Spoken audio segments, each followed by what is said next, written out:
Gorgeous sunset this evening, now just setting out over across the Gulf as we take a live look out over across Panama City Beach this evening.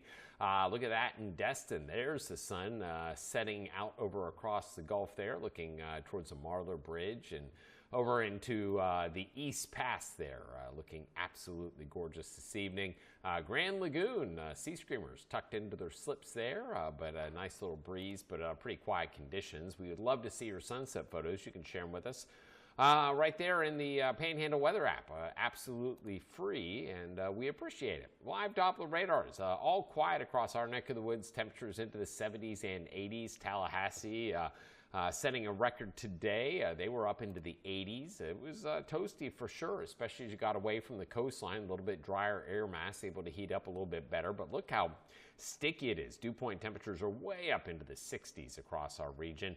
Winds still fairly light, but a little bit of an onshore wind at about 5 to 10 miles an hour. You can see all the active weather as well north of our area, but our area remaining sunny. You can see all the storms out across Texas, Oklahoma, and on into Arkansas, and that extends into Tennessee, but nothing breaking down this ridge of high pressure. We will watch for severe weather across Texas and Oklahoma tonight.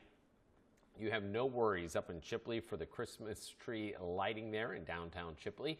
Temperatures will drop through the 70s into the 60s, maybe not quite hot chocolate weather, but they'll have it for sure, and Santa will be there, maybe in his shorts, as it's going to be a little bit on the warm side. We'll see a little more fog as we wake up on Friday morning, and we'll see a little bit more cloud cover on Friday, but it's nothing I would worry about. We're not expecting any rainfall. We'll see winds continue to come in off the Gulf fairly light as we move through the night tonight at about 5 miles an hour, and then that will pick up a little bit as we head into Friday. We'll be closer to 5 to 10 miles an hour with a southerly wind continuing to increase the moisture across our area. Lows tonight, 50s inland, 60s along the coastline.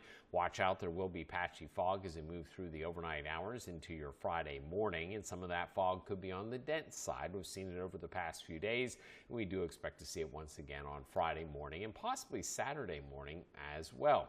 High temperatures Friday, 70s at the coast and 80s inland.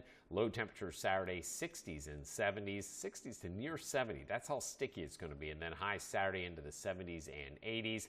What we're waiting for is a front to come through and hopefully clear this whole mess out, but nothing is going to happen through the weekend. We'll see a few clouds, but nothing in the way of really any rainfall, much higher than about 10%. It's going to be this front out to the west that finally will bring us a little bit better chance of some showers and thunderstorms later next week, and maybe some rainfall. You could see Wednesday's kind of the day, 40% chance of showers and thunderstorms next 7 days, so still not painting a whole lot in the way of any beneficial rainfall. While we'll have a decent chance of rainfall next Wednesday, it's not going to add up to be a whole lot. And then look at that, cooler weather arrives, slightly cooler weather in time for Thanksgiving.